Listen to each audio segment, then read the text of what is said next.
예, 말씀 우리 같이 보도록 하겠습니다. 예, 신약 성경에는 모두 4개의 복음서가 있습니다. 그 중에 마태, 마가, 누가 복음서를 공간 복음서라고 말합니다. 4개의 복음서 모두가 예수님의 공생애와 교훈을 전하고 있지만 마태, 마가, 누가 복음은 서로 유사점이 많고 또 거의 같은 관점에서 쓰여 있다고 해서 공간 복음서다 이렇게 부르고 있습니다.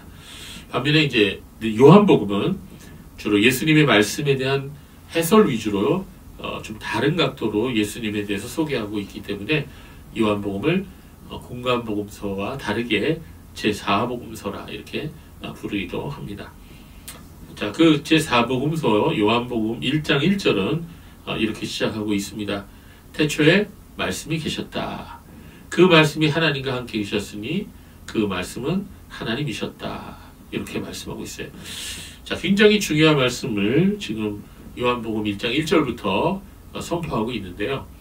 이 말씀이라고 하는 그 단어를 우리가 예수님으로 바꿔서 읽어도 좋습니다. 즉 여기서 말씀, 요한복음 1장 1절에서 말씀은 예수님을 의미합니다. 자, 말씀이란 단어 대신에 예수님을 바꾸어 넣어서 읽어도 같은 의미가 되는 것이죠.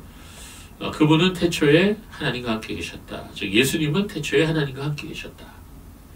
3절 만물이 그분을 통해 예수님을 통하여 창조되었을 때 창조된 것 중에 예수님 없이 창조된 것은 하나도 없었다. 자, 그렇습니다. 그래서 요한복음 1장 1절에 태초에 말씀이 계셨다. 그 말씀이 하나님과 함께 계셨으니 그 말씀은 하나님이셨다. 여기서 이 말씀을 예수님으로 바꿔도 그대로 된다는 거죠. 그러니까 여기서 말씀하고 있는 말씀은 예수님을 의미하는 거죠. 자, 그래서 예수님은 태초부터 이 세상이 생기기 이전부터 성부 하나님과 함께 하셨다. 그리고 모든 세상 만물이 예수님을 통해 창조되었다. 이렇게 요한복음 1장은 증거하고 있습니다. 그런데 그 하나님의 말씀이신, 즉 하나님과 함께 계셨으며 하나님과 함께 세상을 창조하신 그 말씀이신 그 하나님이 사람이 되셨다고 요한은 증거하고 있어요. 그래서 14절에 같이 읽을까요? 요한복음 1장 14절 말씀 시작. 말씀이 육신이 되어 우리 가운데 계셔서 우리가 그분의 영광을 보았는데 아버지로부터 독생하신 분의 영광이었으며 은혜와 진리가 충만하였다. 아멘. 자, 바로 여기서 삼위일체 교리가 나온 거예요. 자, 삼위일체 교리 성부 하나님과 성자 예수님과 성령님이 삼위로 계시는 하나님이다. 자, 그 삼위일체의 두 번째 위격이신 성자이신 말씀이신 하나님이 사람이 되신 거예요. 그래서 즉 하나님께서 사람이 되신 것이다. 이렇게 말씀하고 있는 것입니다. 요한복음 이렇게 하나님이신 예수님께서 사람이 되셔서 이 땅에 오신 것을 이처럼 아주 멋있게 표현하고 있습니다. 그런데 예수님이 어떤 모습으로 태어나셨는지, 그리고 예수님이 태어나셨을 때 어떠한 사건들이 있었는지, 이런 구체적인 기록은 요한복음은 전혀 우리에게 전해주고 있지 않습니다. 예수님의 탄생에 관한 그런 기록은 그러면 어디에 기록되어 있느냐? 예, 4복음서 중에 마태복음과 누가복음에만 기록되어 있어요. 마가복음에도 없습니다. 그래서 우리가 성탄의 전후 사정을 좀 우리가 자세히 알고 싶다 그러면 마태복음 1장, 2장, 그리고 누가복음 1장, 2장을 읽어보면 되는 것입니다. 자, 우리가 성탄절이 12월 25일이죠. 이 성탄절인 12월 25일은 예수님의 탄생을 기념하는 크리스마스로 우리가 지키고 있습니다. 자, 여러분들 잘 아시겠지만 예수님의 정확한 탄생일은 우리가 알아요, 몰라요? 모르죠. 예, 잘 모릅니다. 언제인지 알려져 있지 않습니다. 사람마다 그 날짜가 추측하는 날짜가 달라요. 그러나 12월 25일은 아닌 건 분명해요. 그런데도 우리가 왜 12월 25일을 지키고 있어요? 예, 그건 콘스탄티논 그 기독교가 로마 제국이 국교가 되고 나서 콘스탄티누스 황제 이후로 12월 25일이 원래 태양일 축제였죠. 태양신 축제였는데 이게 그 예수님이 우리의 태양이라 하셔갖고 그냥 그때 예수님 탄생일을 하자 그래갖고 정해버려갖고 그때부터 이제 교회가 12월 25일을 예수님의 탄생일로 그렇게 지키고 있는 것입니다. 자, 이걸 뭐와 같이 우리가 이야기를 하냐면 성경에서 예수님이 탄생하신 날을 정확하게 우리에게 알려주고 있지 않기 때문에 이제 예를 들어서 우리가 어떤 아이를 입양했어요. 입양했는데 그 아이가 갓난 아이가 언제 태어났는지 몰라. 예, 그러면 어떻게 해요? 아, 우리 만난 날을 우리 그냥 생일로 하자. 네 생일로. 이렇게 생일을 정해준 거와 비슷하다. 이렇게 생각하시면 되겠습니다. 자, 전통적으로 이 청교도 개혁주의를 표방하는 교회들은 12월 25일에 크리스마스를 지키지 않습니다. 왜냐하면 방금 말씀드린 그 이유 때문이죠. 또 다른 이유는 로마 캐톨릭 이후에 이 크리스마스를 너무나 이 잘못된 그 모습으로 지켜왔기 때문에 크리스마스를 25일 날 지키지 않는 그런 교회들이 있습니다. 그러나 크리스마스를 12월 25일 날 지키지 않는다고 해서 예수님의 탄생 사건 자체를 아예 무시하는 것은 그런 바람직한 태도가 아니죠. 예수님의 탄생 사건이 중요하지 않다면 하나님께서 두 복음서에 기록하여 주시지 않았을 것입니다. 자, 마태복음과 누가복음 두 복음서는 예수님의 탄생을 다루었어요. 그래서 하나님께서 우리에게 그날의 정확한 날짜를 알려주지는 않았지만 예수님께서 이 세상에 오셨다는 사실만큼은 매우 중요한 사건임을 말씀해주고 있는 것입니다. 그래서 우리가 카톨릭처럼 또는 세상 풍습과 문화에 이끌려서 크리스마스를 지키는 것도 문제가 있겠지만 그렇다고 하나님의 말씀이 사람이 되신 이 놀랍고도 은혜로운 사건을 우리가 경시하는 것도 옳지 않다고 생각합니다. 자, 그래서 우리가 마태복음 2장과 누가복음 2장에 기록된 예수님의 탄생을 12월 25일에 맞추어서 우리가 지키든지 그렇지 않든지 중요한 것은 하나님의 아들이 사람이 되셔서 우리에게 오셨다는 그 사실인 것이죠. 그래서 우리는 마땅히 하나님이시며 또한 우리를 위해 사람이 되신 예수 그리스도께 경배와 찬송을 올려드려야겠습니다. 그래서 저는 12월 25일을 성탄절을 지키는 교회나 그렇지 않은 교회나 다 똑같이 하나님을 경외하는 마음으로 그렇게 하기 때문에 서로를 향해서 비난할 필요가 없어요. 그래서 우리 교회는 12월 25일 날 예배를 드릴 겁니다. 자, 복음이라고 하는 것이 우리가 성경에 나와 있죠. 복음은 뭐예요? 기쁜 소식이죠. 특히 성경에는 신약 성경에는 마태, 마가, 누가, 요한 4개의 복음서가 있습니다. 자, 그럼 이 기쁜 소식은 어떤 소식이냐? 뭐가 기쁜 소식이냐? 예, 우리가 예은이가 대학에 합격했다. 그거 기쁜 소식이죠? 예, 우리 인생을 살아가다 보면 그런 기쁜 소식이 있어요. 그런데 여기서 말하는 복음은 예수님의 탄생을 말하는 거예요. 그리고 더 나아가서 예수님이 이 땅에 오셨다는 것을 말하는 거예요. 예수님이 우리를 위해서 어떠한 일을 하셨고 우리를 위해서 십자가에 달려 돌아가시고 죽으시고 부활하셨다는 것, 그걸 통해서 우리가 구원받을 수 있는 길이 열렸다는 것, 이게 다 전체가 다 복음입니다. 그래서 이 복음은 한마디로 얘기하자면 예수 그리스도요, 그 자체예요. 그래서 복음은 유대 땅 베들레헴에서 시작됐다고 성경은 얘기하고 있습니다. 자, 예수님께서 유대 땅 베들레헴에서 태어나셨죠. 그리고 예수님 자신이 그 복음 자체이시기 때문에 그렇습니다. 그래서 예수님께서 유대 땅 베들레헴에서 탄생하신 사건은 바로 복음의 시작이라 이렇게 말할 수가 있는 것입니다. 우리는 먼저 예수님께서 유대 땅 베들레헴에 태어나신 것을 주목해 볼 필요가 있습니다. 자, 구약 성경에는 예수 그리스도에 대한 많은 예언의 말씀이 있는데요. 그 중에서 예수님의 탄생에 대한 예언의 말씀이 오늘 본문인 미가서 5장 2절과 이사야 9장 6절에서 7절 말씀입니다. 자, 오늘 한번 두 구절을 한번 같이 읽어볼까요? 예, 시작. 그러나 너 베들레헴 에브라다야, 내가 유다 족속들 가운데서 작을지라도 나를 위해 이스라엘을 다스릴 자가 내게서 나올 것이다. 그의 근원은 태고적 영원부터이다. 아멘. 자, 많은 율법학자들하고 서기관들이 이 미가서의 예언을 묵상하면서 자, 메시아가 어디에서 태어날 것이다. 하나님께서 우리에게 보내실 메시아가 어디서 탄생할 것이냐. 그랬을 때 여기서 답을 찾았어요. 어디에요? 메시아가 어디서 태어난다고요? 베들레헴 에브라다. 베들레헴인데 에브라다는 또 뭔가? 이거 우리가 이제 금방 배울 거예요. 자, 이게 유다 땅에 있어요. 유다. 자, 그래서 그 팔레스타인 그 예수님의 성지는 위에 갈릴리가 있고요. 중간에 사마리아가 있고요. 그리고 아래에 예루살렘 중심으로 유다 땅이 있어요. 그래서 그 유다 땅에 베들레헴이라고 하는 그런 동네가 있는데 바로 거기서 메시아가 탄생할 것이다라고 미가 선지자는 예언을 했어요. 굉장히 오래전에 예언했죠. 자, 그런데 이사야 선지자는 뭐라고 했느냐? 이사야 선지자 더 봅시다. 9장 6절에서 7절. 이 태어나실 메시아가 어떤 분이라는 것을 우리에게 알려주고 있어요.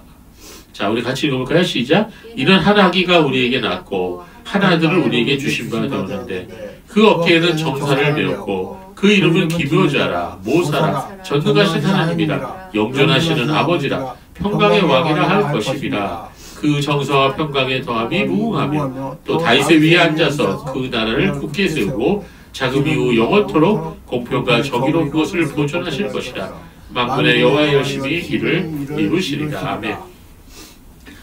자, 이 탄생하실 메시아가 어떤 분인지를 이사야 선지자는 자세하게 우리에게 설명해 주고 있는데요. 근데 여기 메시아가 누구라 그랬어요? 기묘자라 그랬어요. 또 모사라 그랬어요.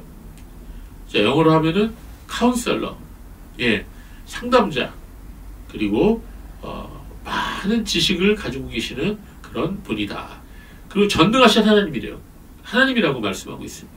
영존하신 아버지라 그랬어요. 이걸 우리가 창조주 하나님에게만 붙일 수 있는 그런 호칭 아니에요? 근데 이게 이제 태어날 메시아에게도 이와 같은 호칭이 붙여진다. 평강의 왕이다. 이게 놀라운 사실이죠? 그렇습니다. 하나님의 아들 예수 그리스도께서는요, 구약 선지자들이 예언한 말씀대로 세상에 오셨어요. 특히 미가서 5장 2절은요, 예수님의 출생지를 언급해주고 있는데, 베들레헴 에브라다라 그랬죠? 자, 베들레헴은 히브리어예요. 여러분, 베들레헴이 무슨 뜻인지 알아요? 빵집이에요, 빵집. 우리나라는 베이커리예요. 그래서 히브리어로 베들레헴을 두 가지로 나눌 수가 있는데 앞에는 베스는 집을 뜻합니다. 원래 바이스라고 하는 집이란 뜻에서 베스가 나왔어요. 그 다음에 이제 레헴은 뭐예요? 빵을 의미해요. 빵을. 그래서 우리나라 말로는 떡이나 밥이 되겠죠? 그래서 베들레헴은 우리나라로 번역하면 빵집, 밥집이에요. 그래서 파리바게트가 히브리어로 하자면 파리 베들레헴이 되는 것입니다. 어쨌든 베들레헴이 빵집이다 라는 거 우리가 알 필요가 있고요.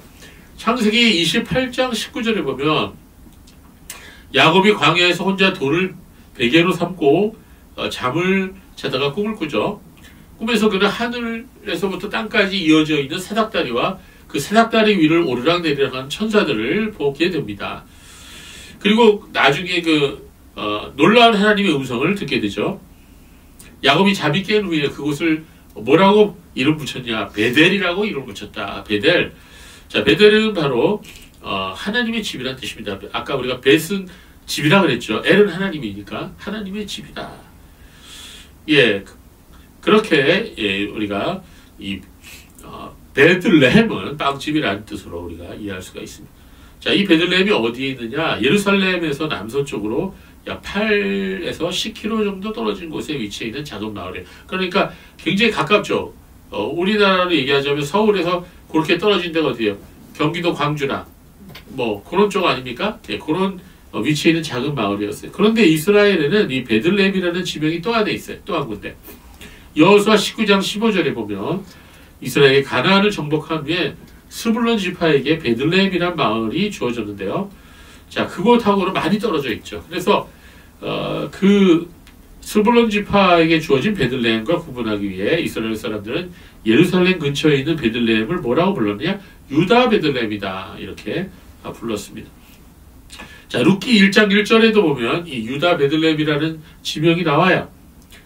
자, 우리나라에도 경기도 광주가 있고 전라도 광주가 있죠? 완전히 다른 지역이에요. 그런데 미가서에는 선지자는 유다 베들레헴을 뭐라고 표현했어요? 아까 보니까 베들레헴 에브라다라고 불렀어요. 자, 이 베들레헴 뒤에 나오는 이 에브라다라는 단어는요, 어떤 뜻이냐면요, 이 에브라다는 파라라고 하는 히브리어에서 나왔는데 그 뜻은 열매가 많이 맺히는 그런 뜻이에요. 비옥한 그런 뜻이에요. 자, 에브라다라는 이 단어는요, 원래 곡물의 땅, 그러니까 벼나 이런 밀, 보리 이런 것들이 많이 자라는 곡물의 땅이다 이런 뜻입니다. 아마도 이곳이 땅이 비옥해서 곡식들이 잘 자랐던 것 같아요. 그리고 에브라다는 줄여서 에브랏이라고도 부르는데요. 원래 이 베들레헴의 옛날 이름이 에브랏이거나 아니면 원래 두 성이 가까이 있었는데 후에 에브라다가 베들레헴에 합쳐졌다고 학자들은 보기도 합니다. 어쨌든 당시 사람들은 베들레헴을 뭐라고 불렀다고요? 베들레헴 에브라다야 이렇게 불렀던 것입니다. 그래서 이 미가서 5장 2절에도 베들레헴 에브라다 이렇게 불렀던 것이에요. 자, 성경에는 바로 이 베들레헴 에브라다라고 하는 지명이 자주 등장하는데요. 룻기 1장 2절을 보면 룻의 시어머니 나오미와 그의 시댁이 모두 유다 베들레헴 에브랏 사람들이다 이렇게 표현하고 있습니다. 자, 룻은 나중에 이곳 사람 보아스와 결혼을 하게 되죠. 또한 베들레헴 에브라다는요, 야곱의 아내 라헬이 죽어서 매장된 곳이기도 해요. 창세기 35장 19절을 보면 라헬이 죽음에 에브랏 곧 베들레헴 길에 장사되었고 라고 기록되어 있어요. 이것도 나오죠. 그리고 유다 베들레헴은 다윗 왕의 고향이기도 합니다. 자, 사무엘상 17장 12절을 보면 다윗은 유다 베들레헴 에브랏 사람 이새의 아들이었는데 이새는 8명의 아들이 있고 그는 사울 당시 사람들 중에 나이가 많은 자였다. 자, 이렇게 성경에는 이 베들레헴 에브라다라고 하는 지명이 많이 나오는데 성경에서 기록된 이곳 출신 사람들의 공통점이 뭡니까? 지금 나와 있는 사람들 얘기를 해볼까요? 다윗 왕, 또 룻, 예, 그 다음에 라헬, 예, 자, 이런 사람들의 공통점이 뭐죠? 전부 다 예수님의 조상들이라는 거예요. 예수님의 법적 조상이에요. 마태복음 1장에 보면 예수님 족보가 나오죠? 바로 그 족보에 이 사람들이 다 나와요. 예, 그래서 예수님께서는 이 처녀 마리아의 몸을 빌려 성령으로 잉태되셔서 태어나셨지만 법적으로는 아버지 요셉의 아들입니다. 그리고 그 예수님의 아버지인 요셉은 다윗 왕의 후손이었죠. 그래서 예수님을 복음서에서 뭐라고 불렀어요? 다윗의 자손이라 이렇게 불른 거예요. 그건 성경의 예언이기도 해요. 다윗의 자손 중에 메시아가 올 것이다. 예수님이 탄생할 것이다. 이렇게 선지자들이 예언을 했어요. 자, 그래서 다윗의 자손이라는 표현은 당시 유대인들이 간절히 기다렸던 메시아의 대명사로 사용되었어요. 다윗의 혈통이라는 의미가 있어요. 그래서 마태복음 9장 20절에 보면은 두 사람의 이 눈먼 사람이 거리에서 있다가 예수님이 지나가니까 예수님을 향해서 다윗의 자손이여 저를 불쌍히 여기소서 우리를 불쌍히 여기소서 이렇게 소리를 질렀죠. 예, 그래서 예수님이 그들의 눈을 띄워주셨습니다. 자, 그래서 예수님이 다윗의 후손이고 그리고 그 예수님의 조상들이 다 유다 베들레헴 에브랏 사람이었다. 이것을 우리가 정리할 필요가 있어요. 알고 있을 필요가 있죠. 자, 그런데 원래 예수님의 부모님은 유다 베들레헴에서 살고 있지 않았죠. 어디서 살고 있었죠? 갈릴리에서 살고 있었어요. 저쪽 갈릴리에서. 근데 어떻게 예수님이 유다 베들레헴에서 탄생하게 된 건가를 성경은 우리에게 자세히 가르쳐주고 있습니다. 예수님의 어머니 마리아는 예수님을 잉태하기 전에 요셉이라는 청녀가 약혼을 했죠. 그런데 어느 날 갑자기 요셉은 약혼녀 마리아가 임신하였다는 소식을 듣게 됩니다. 자, 예를 들어보세요, 여러분. 만약에 내가 어떤 아리따운 어떤 총각이 어떤 정말 아리따운 아가씨하고 약혼을 했는데 결혼도 하기 전에 만나기도 전에 아이를 가졌다 그러면은 충격을 받았을까요, 안 받았을까요? 엄청나게 충격받았겠죠. 그래서 요셉이 너무 충격을 받았고 당황을 했어요. 그래서 아니 내가 사랑하고 결혼을 약속한 마리아가 임신을 하다니 이럴 수가 하면서 고민하던 중에 이렇게 생각을 했습니다. 여러분, 그 당시에 결혼도 하지 아니한 처녀가 아이가 생겼다 그러면은 그게 알려지면 어떻게 돼요? 사람들한테 손가락질 당하는 것뿐만 아니라 잘못하면 길에 끌려 나와갖고 돌에 맞아 죽을 수가 있어요. 자, 만일 이 일이 세상 사람들에게 알려지면 마리아는 돌에 맞아서 죽을 수도 있겠구나 이렇게 요셉은 생각했어요. 이래서 안 된다. 사람들에게 알리지 말고 조용히 파혼해버리자. 이렇게 요셉이 생각했던 겁니다. 자, 여러분, 요셉이 이렇게 생각한 걸 보면 요셉은 좋은 사람이에요? 아니에요?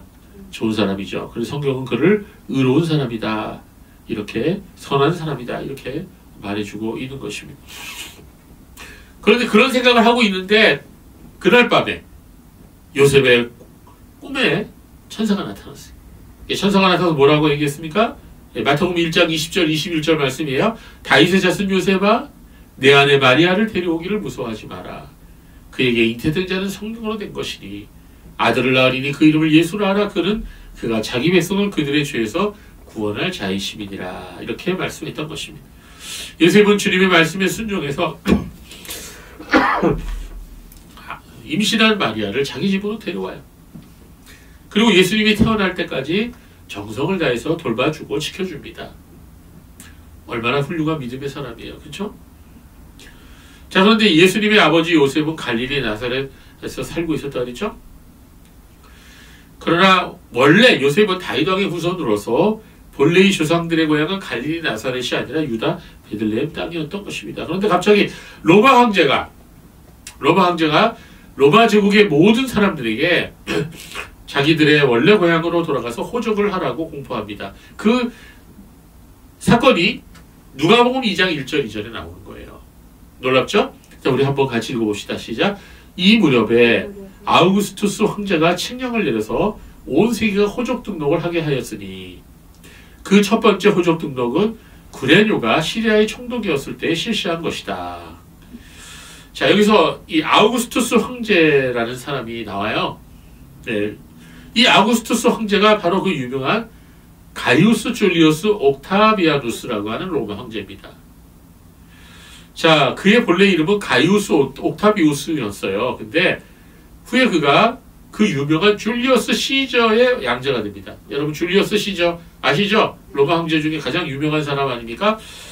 그래서 그 당시 로마의 관습대로 양아버지인 줄리어스 시저의 이름을 따서 가이우스 줄리어스 옥타비아누스가 되었어요. 자, BC 44년 줄리어스 시저가 사망하죠. 유명한 사건이죠. 그러자 이 옥타비아누스와 마르크스 안토니우스 그리고 아이밀리우스 레피두스가 로마의 삼두 정치, 두 번째 삼두 정치를 하게 됩니다. 이건 여러분 세계사에서 아주 유명한 사건입니다. 그래서 이 삼두, 로마의 제2차 삼두 정치, 이 세 사람이 하게 되는데, 이 사람이 셋이서 같이 다스리다 보니까 온갖 음모와 혼란으로 뒤죽박죽됐죠. 자, 그런 과정에서 마르크스 안토니우스와 이 가이우스 줄리우스 옥타비아누스하고 전쟁이 벌어져요. 여러분 이 사건은 아주 유명한 사건입니다. 왜 유명한 사건이냐? 이 마르쿠스 안토니우스가 이집트의 그 콧대 높은 누구예요? 클레오파트라하고 사랑을 하게 됐어요. 그래서 클레오파트라가 그 이집트의 모든 배를 다 이끌고 와서 이 안토니우스를 돕습니다. 그래서 이집트와 안토니우스의 연합군하고 그 다음에 가이우스 줄리우스 옥타비아누스의 군대하고 싸웁니다. 바다에서. 그 싸움이 유명한 악티움 해전이에요. 이 악티움 해전에서 누가 이겼어요? 예, 바로 가이우스 줄리우스 옥타비아누스가 이겼어요. 그리고 마르쿠스 안토니우스하고 클레오파트라는 졌습니다. 그래서 이 두 사람이 연인이 이집트로 탈출해 도망갔어요. 그래서 어떻게 했죠? 동반자살했어요. 동반자살했어요. 그래서 그게 이제 바로 유명한 사건이에요. 자, 그게 옥타비아누스는 모든 권력을 거머쥐고 이제 황제에 등극하게 되죠. 그래서 주전 27년, 예수님이 오시기 전에 27년에 로마의 원로원, 지금의 국회의원이죠. 이 원로원은 옥타비아누스 황제에게 존경받는 사람이라는 의미를 지닌 아우구스투스라는 칭호를 부여했어요.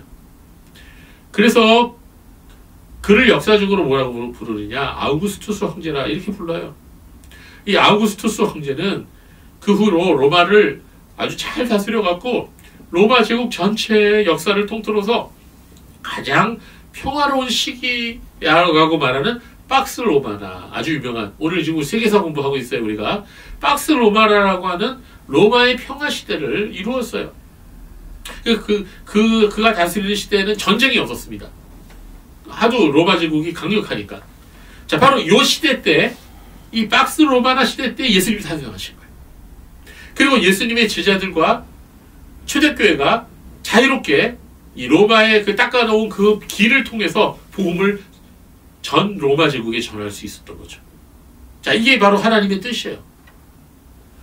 자, 그래서 하나님께서 예수님이 탄생하시고 초대교회가 생겨날 때까지의 그 기간에 전 로마 제국을 평화롭게 만드셨어요. 이게 하나님의 섭리입니다. 자, 지금 우리들이 살아가고 있는 시대를 어떤 사람, 역사학자들은 박스 아메리카나라 이렇게 부릅니다. 물론 이걸 반대하는 사람도 있지만 대부분이 이걸 인정해요. 이게 무슨 말입니까? 2차 세계대전이 끝난 이후에 미국의 주도로 세계 질서가 이렇게 정해져서 커다란 전쟁이 일어나지 않았다는 거예요. 자, 2차 세계대전이 끝난 다음에 70여 년 동안 지금 국지전은 일어났어요. 국지전, 뭐 이라크전이나 뭐 아프가니스탄 전쟁이나 뭐 이런 국지전들은 일어났지만 전 세계대전은 안 일어났다. 왜냐하면 미국이 전 세계에 강력한 경찰 국가 역할을 해서 2차 세계대전 이후에 세계대전과 같은 큰 전쟁이 없었던 것입니다. 그래서 지금 우리가 살고 있는 이 세대를 뭐라 그래요? 박스 아메리카나라. 미국이 전 세계의 평화를 주도하고 있다. 이렇게 말하는 것입니다. 바로 이 아우구스투스 황제, 예수님 시대 때 가이우스 줄리우스 옥타비아누스 황제가 로마 제국 전 영토를 아주 강력하게 통치하고 있었기 때문에 박스 로마나라는 그런 태평성대가 있었던 거죠. 그런데 이 황제가 어느 날 로마 제국 전 영토에다가 모든 사람들로 하여금 자신의 고향으로 돌아가서 호적을 하라 이렇게 명령을 했어요. 그게 바로 누가복음 2장 1절에 나오는 내용이에요. 그래서 그 당시 유대와 사마리아 그리고 갈릴리도 로마 제국에 속해 있었기 때문에 갈릴리에 살고 있었던 요셉과 마리아도 자신의 호적이 있는 고향 땅 유대 베들레헴으로 내려가야 했던 것입니다. 이해가 되시죠? 네. 자, 여러분 지금은 폐지되었지만 이전에 본적이라는 것이 있었죠. 예, 본적. 자, 출생지하고 달라요. 우리 김 지사님은 본적이 어디십니까? 요새 본적 사용 안 하죠? 예. 예. 저는 본적이 중구 신당동이에요. 중구 신당동 369번지. 자, 그런데 저희 본적이 왜 거기가 돼버리냐면 저희 할아버지, 아버지는 원래 신의주 사람이었거든요. 근데 6.25가 나기 전에 우리 할아버지께서 재산을 다 정리해갖고 이 가족들을, 형제들이 엄청 많아요. 10몇 명이나 됐어요. 그 형제들 다 데리고 아버지 어머니 모시고 이남으로 내려왔어요. 이 대한민국으로. 자, 내려오면서 3번이나 붙잡혔는데 이민군들한테 그때마다 돈을 주고 돈을 주고 다 풀려나갖고 죽을 고생을 하고 내려와갖고 어디에서 자리를 잡았느냐. 바로 이 중구 신당동에 자리를 잡으신 거예요. 예. 자, 그래갖고 거기가 본적이 되어버렸어요. 네. 자, 여러분 우리가 이처럼 이 출생지하고 본적하고는 달라요. 예, 그거 마찬가지. 요셉도 지금 살고 있는 곳은 갈릴리예요. 갈릴리. 나사렛이에요. 그러나 본적은 어디냐? 고향 원래 조상들의 고향은 어디냐? 바로 유다 베들레헴이었다. 우리가 유다 베들레헴을 아까 뭐라고도 부른다고요? 에브라다라고도 부른다 그랬죠? 자, 그리고 이 유다 베들레헴은 다윗 왕과 그보다 더 위에 야곱 때부터 유다 베들레헴은 바로 그 예수님의 그 조상들의 고향이었다. 그래서 누가복음 오늘 2장 4절 5절을 다시 보겠습니다. 요셉도 다윗의 집 족속이므로 갈릴리 나사렛 동네에 유대를 향하여 베들레헴이라 하는 다윗의 동네로 그 약혼한 마리아와 함께 호족하러 올라가니 마리아가 이미 잉태하였더라. 자, 예수님의 아버지 요셉도 본래의 조상의 고향이 유대 베들레헴이었기 때문에 황제의 명령에 따라 어쩔 수 없이 호족 등록을 하러 예루살렘 부근 베들레헴으로 가게 됩니다. 근데 이때 마리아가 아이를 가졌다는 거예요. 예.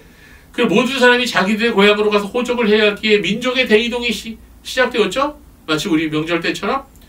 그리고 요셉도 임신한 마리아를 이끌고 먼 길을 가요. 먼 길을 가요. 그래갖고 요셉과 마리아가 조상의 고향인 유다 베들레헴에 드디어 도착을 해보니까 아유 호적하러 온 사람이 너무나 많아서 그냥 북적북적대고 여관도 다 차버려서 빈방이 없어요.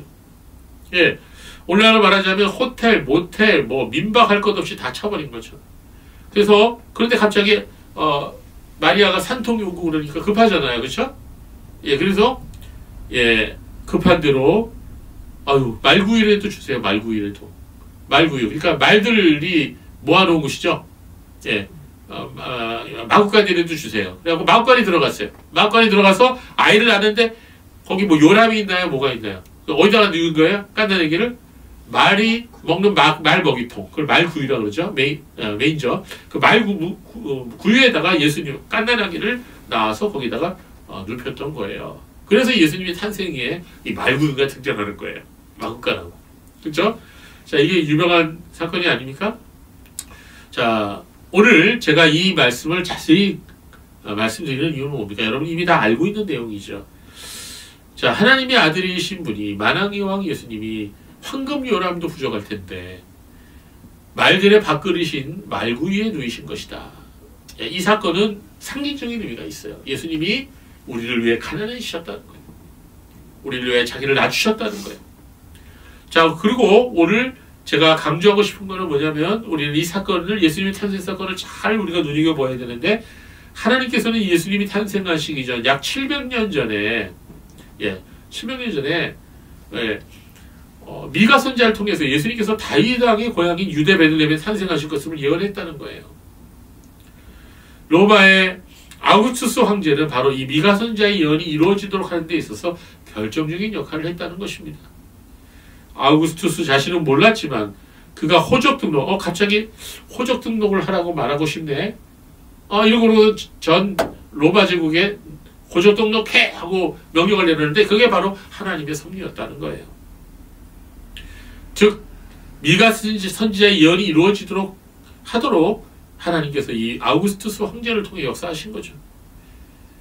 그래서 그가 호적 등록 인구조사 칙령을 내렸을 때는 바로 예언의 실행을 돕고 있었다는 것을 그는 알지 못했겠죠? 놀라운 일입니다.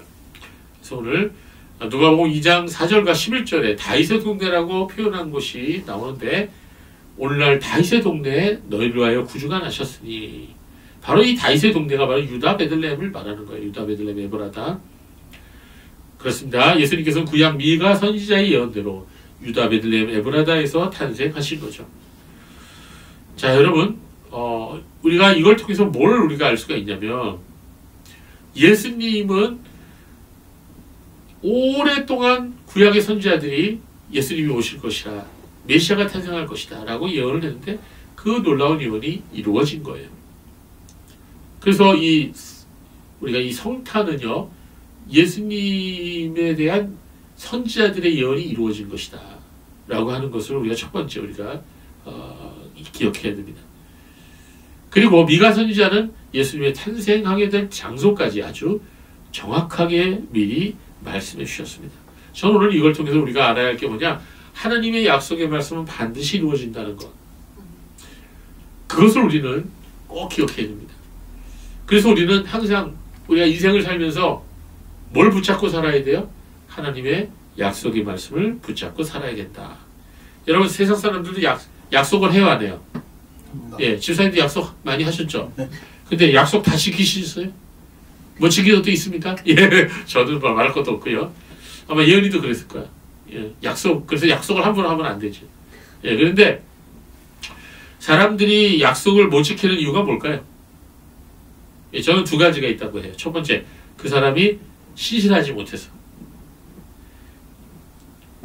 그런데 또 한 가지가 있죠. 약속은 지키고 싶은데 여건이 원활치 않은, 능력이 없는 거예요. 약속을 지키는 능력이.